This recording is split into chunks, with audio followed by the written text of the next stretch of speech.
என்பது பெரியோரு வலி. ஒரு குழந்தை வளர்ப்பு அப்படி என்ற ஒரு நிகழ்ச்சியை போட்டா அப்படியே பள்ளி நிறைஞ்சு வலி. பெற்றோர்களை கூப்பிட்டு உங்களோட பிள்ளை எப்படி வளர்க்கணும் என்று இன்னொருத்தர் பாடம் எடுக்க வேண்டிய சூழல்ல பெற்றோர்கள் தள்ளப்பட்டிருக்கிறத பார்க்கிறோம். இந்த உலகத்தில் உளவியல் கருத்தரங்கன்னு சொல்லி போகும். உங்கள் பிள்ளைகளை எப்படி வெற்றியாளர்களாக மாற்றுறது அப்படி என்று சொல்லி சில தியரிகளை கொண்டாந்து சொல்லுவாங்க. இந்த உலகத்தில் ஒரு பிள்ளையை பற்றி மிகச்சரியாக அறிந்தவர்கள் யார்? அந்த பெற்றோர்கள் தான். ஒரு தியரி சொல்லப்படும், அந்த தியரி ஒரு பிள்ளைக்கு செட் ஆகும், இன்னொரு பிள்ளைக்கு செட் ஆக மாட்டாது, இன்னொரு பிள்ளைக்கு செட் ஆக மாட்டாது. சகோதரர்களே, ரசூலுல்லாஹி ஸல்லல்லாஹு அலைஹி வஸல்லம் அவர்களுடைய ஒரு ஆசை, ஒரு விருப்பத்தை இந்த சமூகம் தவறவிட்டது. அதுதான் பிள்ளைகள் விடயத்தில் பெரிய பதட்டமும் சுமையையும் உணர்ந்து கொண்டிருக்கிறது. ரசூல் ஸல்லல்லாஹு அலைஹி வஸல்லம் அவர்கள் சொன்னாங்க, நாளை மறுமையில் எனது சமூகம் அதிகமானோராக இருக்க வேண்டும் என்று நான் ஆசைப்படுகிறேன். அல்லாஹ்வுடைய தூதர் சொன்னார்கள், எனவே நீங்கள் திருமணம் செய்கிற பொழுது அதிகம் குழந்தைகளை பெற்றெடுக்கக்கூடிய சந்ததியினரை பார்த்து திருமணம் செய்து கொள்ளுங்கள், அதிகமாக குழந்தைகளை பெற்றெடுங்கள், அது என்னுடைய விருப்பம் என்று அல்லாஹ்வுடைய தூதர் சொன்னார். பிள்ளைகளின் எண்ணிக்கை சுருங்க சுருக்க பிரச்சனைகள் பெருத்தது. பிள்ளைகளின் எண்ணிக்கை முந்தி 10 பிள்ளைகள் என்றா மூத்த பிள்ளைக்கும் கடைசி பிள்ளைக்கும் இடையில வயது வித்தியாசம் எத்தனை இருக்கும்? 10 வருஷம் 15 வருஷம் இருக்கும். ஒரு பிள்ளைக்கு வீட்டு சூழலிலே அவனுடைய சந்தோஷம், கவலை, மகிழ்ச்சி, அவமானங்கள் எல்லாவற்றையும் பகிர்ந்து கொள்வதற்கு நானா இருந்தான், தம்பி இருந்தான். 10 வயது வித்தியாசம், எல்லாவற்றையும் பக்குவமாக சொல்லக்கூடிய எல்லா சூழலும் வீட்டுல கிடைச்சிச்சு. இப்ப அந்த பிள்ளைக்கு இல்லை, வெளியில தேட போறான், தவறான உறவுகள் கிடைக்குது, பழக்கங்கள் வருது, பிரச்சனை கூடுது. ஆடைகளை முன் சென்ற பிள்ளைகள் பகிர்ந்து கொண்டது போன்று அவர்களின் உணர்வுகளையும் நகைச்சுவையும் எல்லாவற்றையும் பகிர்ந்து கொண்டார்கள். சில நேரங்களில் சகோதரர்களே நண்பர்களாக இருந்தார்கள். இந்த எண்ணிக்கை ஒத்தையாகி பிரச்சனைகளும் பெருத்தது. சகோதரர்களே, முக்கியமான ஒரு விடயம் கண்ணியமிகு சகோதரர்களே, ரசூல் ஸல்லல்லாஹு அலைஹி வஸல்லம் அவர்களுடைய விருப்பமும் அதுவாகவே இருந்தது. அல்லாஹ்வுடைய தூதர் ஸல்லல்லாஹு அலைஹி வஸல்லம் அவர்கள் அதிகமாக பிள்ளைகளை பெற்றெடுங்கள் என்பது ரசூலுல்லாஹ்வுடைய விருப்பம். இதனை அதிகம் பெற்றெடுத்த பெற்றோர்களால் இந்த மகிழ்ச்சியை உணர முடியும். ஒன்றெண்டோடு நிறுத்தியவர்களால் கஷ்டமாக இருக்கும். சகோதரர்களே, தாய்ப்பால் என்பது முக்கியமானது. அதை முறையாக கொடுப்பதற்கு தவறவிடவே கூடாது. தாய்மார்களும் கணவன், தகப்பன் எல்லோரும் இந்த விடயத்தில் மிக கவனமாக இருந்து கொள்ள வேண்டும். அதே போன்று 5வது ஒரு அம்சம், எப்பொழுதுமே நாங்கள் அல்லாஹ்வை நம்பிய சமூகம், ஈமானுடைய சக்திக்கு அப்பால் தான் அடுத்ததெல்லாம், பிரார்த்தனைகளுக்கு அப்பால் தான் அடுத்ததெல்லாம். எல்லா வழிகளையும் அல்லாஹு தஆலா நிச்சயம் துஆ என்பது சக்தி வாய்ந்தது. ரசூலுல்லாஹி ஸல்லல்லாஹு அலைஹி வஸல்லம் அவர்கள் ஒரு நபித்தோழருக்கு சொல்றாங்க, அதாவது அல் குர்ஆன் அல்லாஹ் சொல்றான், வனுனஸ்ஸிலு மினல் குர்ஆனி மா ஹுவ ஷிஃபா, உங்களுக்கு குர்ஆனிலே ஆரோக்கியத்தை மருந்தை இறக்கி இருக்கிறோம் என்று அல்லாஹு தஆலா சொல்கிறார். அல்லாஹ்வுடைய தூதர் உஸ்மான் இப்னு அபில் ஆஸ் ரலியல்லாஹு அன்ஹு அவர்களுக்கு சொல்றாங்க, உங்களுக்கு ஏதாவது ஒரு இடத்துல ஒரு வலி, கஷ்டம் உடம்புல ஏற்பட்டால் வலது கையை அந்த இடத்தில் வைத்து பிஸ்மில்லா என்று 3 முறை சொல்லுங்கள். தொடர்ந்து சொல்கிறார்கள், அஊது பிஇஸ்ஸத்தில்லாஹி வ குத்ரத்திஹி மின் ஷர்ரி மா அஜிது வ உஹாதிர் என்கிற பிரார்த்தனையை ஓதுமாறு ஸல்லல்லாஹு அலைஹி வஸல்லம் அவர்கள் கற்றுக் கொடுப்பதை பார்க்கிறோம். எனவே கண்ணியமிகு சகோதரர்களே, ஆரோக்கியம் என்கிற தலைப்பு முக்கியமானது. குறிப்பாக இன்றைக்கு மாரடைப்பால் சிறிய வயதில் பலர் மரணித்துக் கொண்டிருக்கிறார்கள். சின்ன சின்ன வயதுகளில் சீனி வியாதியினால் அவஸ்தைப்பட்டு கொண்டிருக்கிறார்கள். 83% தொற்றா நோயாளர்கள் 83% இருக்கிறார்கள் என்றால் அதில் பெரும் எண்ணிக்கை எங்களுடைய சமூகத்தை சேர்ந்தவர்களே இருக்கிறார்கள் என்பது மிக மிக கவலையான ஆபத்தான ஒரு அம்சம். இது மிக மிக ஆபத்தான ஒரு விடயம். எனவே இந்த விடயத்தில் ஒரு குடும்பமாக நாங்கள் எல்லோரும் மிக அவதானமாக இருந்து கொள்ள வேண்டும். அதே நேரத்தில் நோய் வருது, அல்லாஹ் பாதுகாக்கணும். நோய் வந்தால் இதை எப்படி நாங்கள் அணுக வேண்டும் என்பது முக்கியமான ஒரு பகுதி. அல்லாஹு தஆலா தருவது மாத்திரம் நிஅமத் அல்ல, சில நேரம் பறித்து கொள்வதும் அருளாக அமையும். சில நேரங்களில் எங்களுக்கு தராமல் விடுவதும் அருளாக போகும். உம்மு சலமா ரலியல்லாஹு அன்ஹா அவர்களுடைய கணவனார் மரணித்து போகிறார். உம்மு சலமா ரலியல்லாஹு அன்ஹா அவர்கள் சொல்கிறார்கள், என் வாழ்நாளில் இவரை போன்ற ஒரு ஆண் மகனை நான் பார்த்ததே இல்லை. மிகச்சிறந்த கணவன், திருப்திப்பட்ட நிலையில் மனைவி, அவர் மௌத்தாகிறார். கடும் வலிகளோடு கவலையோடு இருக்கிறாங்க. ஒரு நிஅமத் பறிக்கப்படுது. வரலாற்றில் பின்னாடி அல்லாஹ்வுடைய தூதர் ஸல்லல்லாஹு அலைஹி வஸல்லம் அவர்களே உம்மு சலமா ரலியல்லாஹு அன்ஹா அவர்களை திருமணம் செய்து கொள்றாங்க. ஒரு நிஅமத் பறிக்கப்படுது. பொறுமையாக இருக்கிறாங்க. அல்லாஹு தஆலா உலகத்தில் மிகச்சிறந்த மனிதர், அல்லாஹ்வுடைய தூதரையே பின்னாடி கணவனாக கொண்டு வந்து சேர்க்கிறார். சில நேரங்களில் பறிக்கப்படுவதும் அதைவிட பெரிய ஒரு நிஅமத்துக்கான ஏற்பாடாக இருக்கலாம். இது எங்களுடைய பொதுவான ஒரு நம்பிக்கை. இந்த நம்பிக்கை வியாபாரத்தில் இருக்க வேண்டும், குழந்தை விடயத்தில் இருக்க வேண்டும், பட்ட பதவிகளில் இருக்க வேண்டும், ஆரோக்கியத்தில் இருக்க வேண்டும், நோயில் இருக்க வேண்டும். எல்லா நிலைமைகளிலும் இதை மனதில் ஆழமாக பதிவு செய்து கொள்ள வேண்டும். அல்லாஹ் எனக்கு தருவது மாத்திரம் நிஅமத் அல்ல, எனக்கு தராமல் விடுவதும் என்னிடத்தில் இருந்து பறித்து கொள்வதும் அல்லாஹ்வுடைய நிஅமத்தாக அமையும். ஏனென்றால் என் தாயை விட பல மடங்கு என் மீது இரக்கம் கொண்டவர்.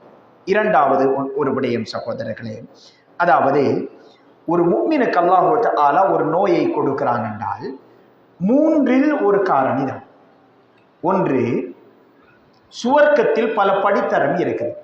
ஜன்னத்துல் ஃபிர்தௌஸ் உயர்ந்தது. அந்த படித்தரத்தில் எங்களுக்கான இடத்தை உயர்த்துவதற்காக அல்லாஹ் தஆலா அந்த நோயை தருவது.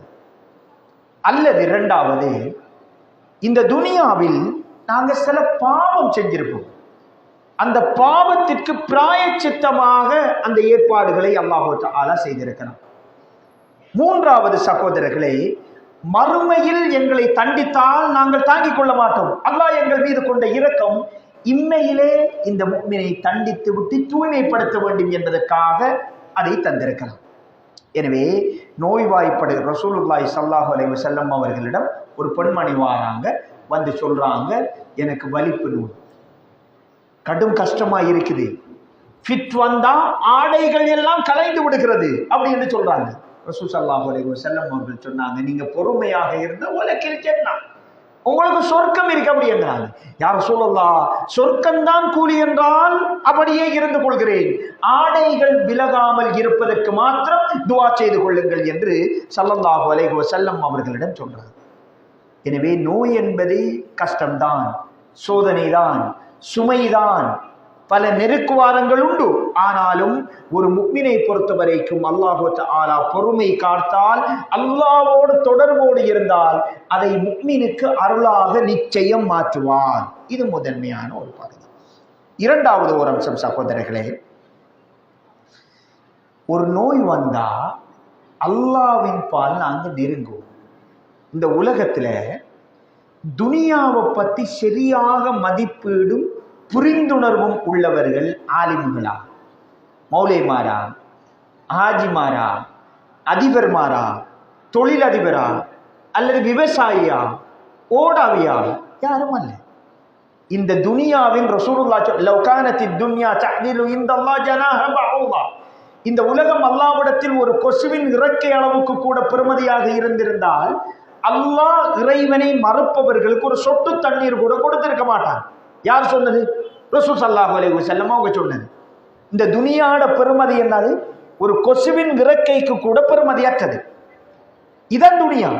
இத ஒரு மௌலவியாக உணர்ந்து உலகத்தில் எல்லா நேரங்களிலும் நாங்க வாழ்ந்திருப்போமா? நிச்சயம் கிடையாது. ஹாஜியார் நிச்சயம். ஆனா ஒரே ஒரு மனிதன் மாத்திரம்தான் இந்த யதார்த்தத்தை 24 மணித்தியாலும் உணர்ந்து கொள்வார். யார் தெரியுமா? நோயாளி. ஹாஸ்பிட்டலுக்கு போறேன், உங்களுக்கு ஒரு நோய், ஒரு 6 மாசம் தான் உயிர் வாழ்வீங்க, 1 வருஷம் தான் உயிர் வாழ்வீங்க என்று சொல்லப்பட்டால் அவர் இந்த உலகத்தின் யதார்த்தத்தை அவரால் புரிந்து கொள்ள முடியும். மொத்தமாக அல்லாஹ்வின் பால் நெருங்கி விடுவார். தௌபாவே வாழ்வாக மாற்றிக் கொள்வார். இந்த உலகத்தில் அதற்கு முன்னாடி பெரிய விடயங்கள் என்றெல்லாம் நினைத்துக் கொண்டிருந்த விடயங்கள் எல்லாம் அவரிடத்தில் அற்ப விடயமாக மாறும். இந்த உலகத்தில் அற்ப விடயங்கள் என்று அவர் நினைத்துக் கொண்டிருந்த அத்தனை விடயங்களும் பெரிய விடயங்களாக மாறும். இந்த உலகத்தின் யதார்த்தத்தையும் அல்லாஹ்வின் அன்பையும் எல்லாவற்றையும் புரிந்து கொள்வதற்கான ஒரு வாய்ப்பு தான் நோய். மனிதர்களையும் புரிந்து கொள்வோம். சக மனிதர்களையும். ஆஸ்திரேலியாவில் கொஞ்ச நாளைக்கு முன்னாடி ஒருத்தர் புற்றுநோய் வந்து மரணித்தார். அலி பெனட் என்கிற ஒரு இளைஞர். அவருக்கு சொல்லப்படுது குறிப்பிட்ட காலம்தான் வாழ்வீர்கள் என்று. அதற்கு முன்னாடி அல்லாஹ்வை மறந்த ஒரு வாழ்க்கை. நோய் வந்தவுடன் மொத்தமாக அல்லாஹ்விடத்தில் சரணடைந்து விடுகிறார். முழு சொத்தையும் விற்று தர்மம் செய்கிறார். இறை பணியில் தன்னை தியாகம் அர்ப்பணித்துக் கொள்வதற்கு முயற்சிக்கிறார். உலக வாழ்க்கையின் யதார்த்தத்தை நோயாளிகளால் தான் புரிந்து கொள்ள முடியும் சகோதரர்களே. அந்த வகையில் இது ஒரு அருள் தான். சக மனிதர்களை புரிந்து கொள்வோம்.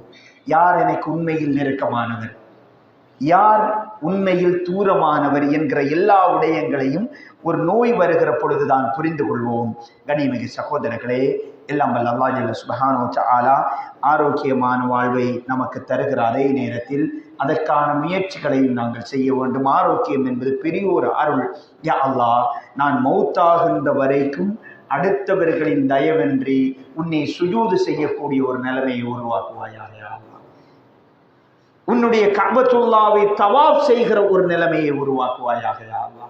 யாருடைய துணை என்றும் நான் நோன்பு பிடிக்கக்கூடிய ஒரு மருந்து துணையின்றி உன்னை நோன்பு செய்யக்கூடிய ஒரு நிலைமையை உருவாக்குவாயாக. அல்லாஹ், ஆரோக்கியம் என்பது பெரிய ஒரு அருள். அதே நேரங்களில் நோய் வருகிற நேரத்தில் இந்த அம்சங்களை அது ஒரு முஃமினை பொறுத்த வரைக்கும் அல்லாஹ் அவர் மீது கொண்ட அன்பினால் இவைகளை தருகிறான் என்ற புரிதலோடு வாழ்வோம். அக்கூலு கௌலி ஹாதா அஸ்தக்ஃபிருல்லாஹி லி வ லக்கும் ஃபஸ்தக்ஃபிருஹு இன்னஹு ஹுவல் கஃபூர் ரஹீம்.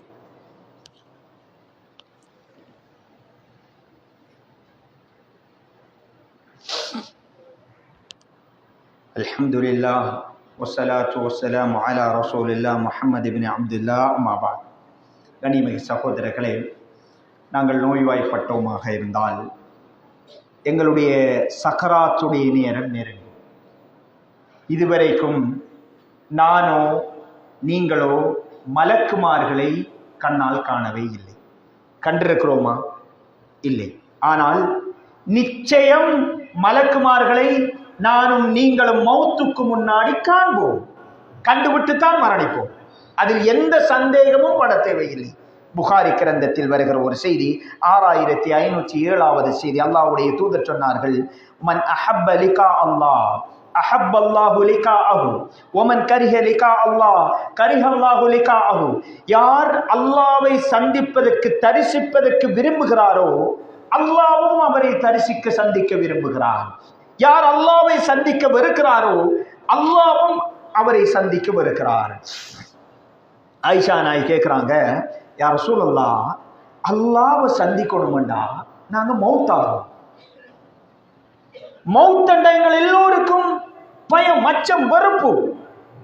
அப்படி என்றால் அல்லாஹ்வும் எங்களை சந்திப்பதற்கு வெறுப்பானா என்று கேட்கிறாங்க. ரசூல் ஸல்லல்லாஹு அலைஹி வஸல்லம் அவர்கள் சொன்னாங்க, ஆயிஷாவே, அதல்ல விளக்கம்.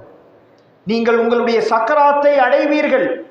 அந்த சக்கராத்துடைய நேரத்தில் உங்களுடைய பார்வை பிறண்டுவிடும், விரல்கள் இன்னோடு விரலோடு ஒட்டிவிடும், உங்களுடைய இதய துடிப்பு அதன் இறுதி கட்டத்தை நகர்ந்துவிடும். அந்த நேரத்தில் மலக்குமார்கள் வருவார்கள். நீங்க அந்த மலக்க பார்ப்பீங்க.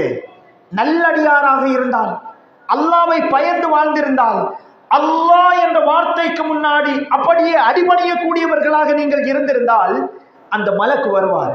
வந்து சொல்லுவார், அடியானே, நீங்கள் அல்லாஹ்விடத்தில் கௌரவிக்கப்பட போகின்றீர்கள். உங்களுக்கு பெரும் பாக்கியம் உண்டு. அச்சப்பட வேண்டாம், பதட்டப்பட வேண்டாம் என்கிற சமிச்சை கிடைக்கும். கிடைத்தவுடன் அந்த தருணத்தில் அந்த மனிதர், யா அல்லாஹ், நான் மரணிக்க வேண்டும், எனக்கு கிடைக்கவிருக்கின்ற பாக்கியத்தை அடைய வேண்டும் என்று அல்லாஹ்வை சந்திக்க விருப்பப்படுவார். அந்த டைம் எந்த மனோநிலையில் நாங்கள் இருக்கிறோம் என்பது முக்கியமான சகோதரர்களே. அதுவே கெட்ட மனிதராக இருந்தால், ஸல்லல்லாஹு அலைஹி வஸல்லம் அவர்கள் சொன்னார்கள், அதுவே கெட்ட மனிதராக இருந்தால் கால்கள் பின்னிவிடும், விரல்கள் பின்னிவிடும், அவருடைய இதய துடிப்பு அதன் இறுதி கட்டத்தை நெருங்கிவிடும், பார்வை பிறண்டுவிடும். மலக்குமார்கள் வருவார்கள், அவருக்கு எச்சரிக்கை செய்வார்கள். அந்த தருணத்தில் அவர் மௌத்தாகிறத வெறுப்பார். பதட்டத்தில் அச்சத்தில் அவர் நடுநடுங்கி விடுவார். மௌத்த விரும்பவே மாட்டார். அதைத்தான் அல்லாஹ்வுடைய தூதர் சொன்னார்கள், இவரை சந்திப்பதற்கு அல்லாஹ்வும் வெறுப்பார். ரசூல் ஸல்லல்லாஹு அலைஹி வஸல்லம் அவர்கள் இந்த செய்தியை சொல்கிறார்கள். கண்ணியமிகு சகோதரர்களே, முக்கியமான ஒரு செய்தியாக இந்த செய்தி இருந்து கொண்டிருக்கிறது. நிச்சயமாக நானும் நீங்களும் இந்த உலகத்தில் மலக்குமார்களை தரிசிப்போம், பார்ப்போம், சந்திப்போம். அந்த சந்திப்பு தான் இந்த உலகத்தில் எங்களுக்கு முதன்மை சந்திப்பு. ஜனாதிபதி சந்திப்போ, அமைச்சர்கள் சந்திப்போ, இதர சந்திப்புகள் அவை அல்ல. இந்த உலகத்தில் எனது முக்கிய சந்திப்பு மலக்குல் மௌத்தை நான் சந்திக்கிற தருணம் என்பது முக்கியமானது என்பதை தெளிவாக புரிந்து கொள்ள வேண்டும். அதே போன்று இன்னும் ஒரு செய்தி புகாரி கிரந்தத்தில் வருகிறது. அல்லாஹ்வுடைய தூதர் ஸல்லல்லாஹு அலைஹி வஸல்லம் அவர்கள் சொன்னார்கள், நாங்கள் மௌத்தான பிறகு எங்களை நல்லடக்கம் செய்வதற்கு கொண்டாந்து வச்சிருவாங்க. புகாரியில 1338வது செய்தி. லயஸ்மஉ கர்அனி ஆலிஹிம், அடக்கம் செஞ்சுட்டு உயிரோடு உள்ளவங்க போகிற பொழுது கபரிலே உள்ளவர் எங்கட பாதணி ஓசைகள், நாங்க நடக்கிற பாதணி ஓசைகளை அவர்கள் செவியேற்பார்கள். அவ்வளவு குயிக்கண்ண அடுத்த உலகத்திற்கு அவர் தயாராகி விடுவார். கபரில் இருப்பார். 2 மலக்குமார்கள் வருவாங்க. கருநிறம் நீல கண்கள் வருவார்கள். மரணித்தவரை எழுப்பி இருப்பாட்டுவார்கள். சில கேள்விகள் கேட்பார்கள். கஷ்டமான கேள்வியா? எதுவும் கிடையாது. இன்றைக்கு உலகத்துல எக்ஸாமுக்காக கடும் கஷ்டப்பட்டு படிக்கிறோம், தீவிரமாக படிக்கிறோம், பேப்பர் அவுட் ஆகல. கேள்வி ஏற்கனவே பேப்பர் அவுட் ஆனா கஷ்டப்பட்டு படிப்போமா? யாரும் ஃபெயில் ஆகுவோமா? சிம்பிள், பேப்பர் ஆல்ரெடி கிடைச்சிருக்குது. கபரிலே கேட்கப்படுகின்ற கேள்விகள் எத்தனையோ ஆண்டுகளுக்கு முன்னாடி, 1400 ஆண்டுகளுக்கு முன்னாடி இதுதான் கேள்வி என்று பேப்பர் அவுட் ஆன பிறகும் பலர் ஃபெயில் ஆகும். அந்த மலக்குமார்கள் இருப்பாட்டுவார்கள். சகோதரர்களே, இலகுவான கேள்விகள் கேட்கப்படும். உங்களுடைய ரப்பு யார்? முஹம்மதை பற்றி நீங்கள் என்ன நினைக்கிறீர்கள்? உங்களுடைய தீன் என்ன? அவர் நல்ல மனிதராக இருந்தால் அந்த கேள்விக்கு இலகுவாக பதில் சொல்லுவார். இலகுவான கேள்விகள் சொன்னவுடன் அவர் கபருக்கு விசேடமான சில விஷயங்கள் நடக்கும். ஸல்லல்லாஹு அலைஹி வஸல்லம் அவர்கள் சொன்னார்கள், நாங்க பாயில கொண்டு போய் சுத்தி அவரை வைப்போம். அல்லாஹ்வுடைய தூதர் சொன்னார்கள், இந்த கேள்விகளுக்கு சரியான பதிலளித்தால் சுவர்க்கத்து விரிப்பு அவருடைய கபருக்கு விரிக்கப்படும். எங்கட பாய் ஒரு விஷயமே அல்ல, சுவனத்து விரிப்பு விரிக்கப்படும். கபரிலே சுவன காற்று வந்து கொண்டிருக்கும். சுவனத்தில் இருந்து வருகிற காற்று அவர் சுவாசித்துக் கொண்டிருப்பார். 3வது, அவருடைய அதாவது கபரு விசாலமாக்கப்படும். 6 அடி அல்ல, அவருடைய கண்ணட்டிய தூரம் வரை கபரு விசாலமாக்கப்படும். அவர் சொல்லுவார், மலக்கு கபர்கள் வெளிச்சமாக்கப்படும், வெளிச்சம் நிறைந்ததாக இருக்கும். அவர் மலக்குமார்கள்ட்ட சொல்லுவாரு, எனக்கு கிடைச்சிருக்கிற இந்த பாக்கியத்தை இந்த குடும்பத்துக்கிட்ட சொல்லணும், ஒரு சான்ஸ் தாங்க பாரு. பெரிய ஒரு பாக்கியம், ஒரு சான்ஸ் தாங்க அப்படின்னு சொல்லி கேட்பாரு. மலக்குமார்கள் சொல்லுவாங்க, நீங்க புது மணமகனை போன்று தூங்குங்கள் என்று தூங்க வைப்பார்கள். சகோதரர்களே, அதுவே ஒரு கெட்ட மனிதராக இருந்தால் மலக்குமார்கள் கேள்விகள் கேட்கப்படும். எந்த பதிலும் அவரால் சொல்ல முடியாது, கத்திக்கொண்டே இருப்பார். பதில் தெரியல. மலக்குமார்கள் ஃபர்ஸ்டுக்கு சுவனத்தை காட்டுவாங்க. அவர் பார்ப்பார், நீங்க சரியா வாழ்ந்திருந்தால் இந்த இடம் உங்களுக்கு கிடைத்திருக்கும், இங்க சரியா வாழல, அதுக்கு பிறகு நரகம் காண்பிக்கப்படும். உலகத்தில் தவற விட்டமைக்காய் வருத்தப்பட்டோமே, ஒரு பதவி, ஒரு பொருளாதாரம், குழந்தை பாக்கியம், நிறைய விஷயம் தவற விட்டதுக்கு வருத்தப்பட்டிருப்போம். ஆனால் ஒரு மனிதனை பொறுத்த வரைக்கும் மிகப்பெரிய வருத்தம், அவன் சரியாக இருந்திருந்தால் இந்த இடம் கிடைத்திருக்கும், ஆனா இப்ப இல்லை என்பது எவ்வளவு பெரிய ஒரு வருத்தமாக இருக்கும். பெரிய ஒரு வருத்தம். எந்த கேள்விக்கும் பதில் சொல்ல மாட்டார். ரசூல் ஸல்லல்லாஹு அலைஹி வஸல்லம் அவர்கள் சொன்னாங்க, அந்த மலக்குமார்கள் இரும்பாலான ஒரு சுத்தியலினால் அவருடைய பிடரியில் அடிப்பார்கள். ஜின்களையும் மனிதர்களையும் தவிர மற்ற அனைத்து உயிரினமும் அந்த சத்தத்தை செவிமடுப்பார்கள். அவ்வளவு பெரிய ஒரு சத்தத்தை அவர் போடுவார் என்று அல்லாஹ்வுடைய தூதர் ஸல்லல்லாஹு அலைஹி வஸல்லம் அவர்கள் சொல்கிறார்கள். இமாம் குர்துபி ரஹ்மத்துல்லாஹி அவர்கள் சொல்றாங்க, அலா இன்னமத் துன்யா நதாரத்து ஐகா, இந்த உலகம் என்பது ஒரு பச்சை மரத்தை போன்றது. ஒரு பக்கம் ஒரு பக்கம் துளிர்த்து வளர்கின்ற அதே நேரத்தில் இன்னொரு பக்கம் காய்ந்து சருகாகி கொண்டே இருக்கும். இதுதான் துனியா. எனவே சகோதரர்களே, நாங்கள் சருகாகிற நேரம் அல்லாஹ்வுக்கு பொருத்தமான ஒரு நிலையில மௌத்தாக கூடிய ஒரு சூழல் அல்லாஹு தஆலா உருவாக்க வேண்டும். அம்ர் பின் ஆஸ் ரலியல்லாஹு அன்ஹு அவர்கள் சக்கராத்துடைய நேரம் அவர் ஆண் பிள்ளைகள் எல்லோரையும் அழைக்கிறார்கள். அழைத்து சொல்றாங்க, பிள்ளைகளே, சகோதரர்களே, உங்களுக்கு விசுவாசமான பிள்ளைகளை விட்டு செல்லுங்கள். உங்களுக்கு கபருக்கு நன்மை வரும் என்று நீங்கள் கருதுகின்ற மனிதர்களுக்கு உதவி செய்யுங்கள். எல்லோரையும் அழைத்து சொல்கிறார்கள், நான் மௌத்தானால் என்னை அடக்கம் செய்ய எல்லோரும் எடுத்து வருவீங்க. அடக்கம் செய்த பிறகு அந்த சக்ராத் சைமை பத்தி சொல்றாரு, வானம் என் மீது விழுவது போன்று இருக்கிறது பிள்ளைகளே. ஒரு ஊசி ஓட்டைக்குள் என்னை நுழைய சொல்கிறார்கள், என்னால் முடியவில்லை என்று சொல்கிறார். அந்த நிலைமையை தெளிவுபடுத்துகிறார். நான் மௌத்தானா நீங்க அடக்கம் செஞ்சுட்டு உடனே அந்த இடத்தை விட்டு வந்துடாருங்க. ஒரு ஒட்டகத்தை அறுத்து பலியிட்டு பங்கு வைப்பதற்கு எவ்வளவு நேரம் எடுக்குமோ அவ்வளவு நேரம் எனக்காக அந்த இடத்தில் நின்று கொண்டிருங்கள், இஸ்திக்பார் செய்யுங்கள், எனக்காக பிரார்த்தியுங்கள். அஸ்தானி சுபிக்கும், நீங்கள் நிற்கிற பொழுதெல்லாம் நான் ஆசுவாசம் அடைவேன், எனக்கு அது கொஞ்சம் ரிலாக்ஸ் ஆயிருக்கும் அப்படி என்று சொல்லி அம்ர் பின் ஆஸ் ரலியல்லாஹு அன்ஹு அவர்கள் சொல்கிறார்கள். சகோதரர்களே, இந்த மறுமைக்காக நோய்கள் வருகிற நேரத்தில், முடிகள் நரைக்கிற நேரத்தில், ஒவ்வொரு வலிகள் வருகிற நேரத்திலும் மறுமையை நினைவுபடுத்திக் கொள்ளுங்கள். அதற்காக எங்களை தயார்படுத்திக் கொள்வோம்.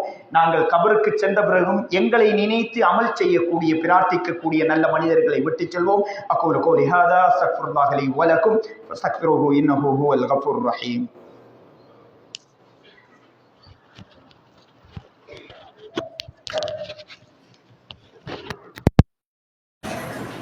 அல்லாஹ்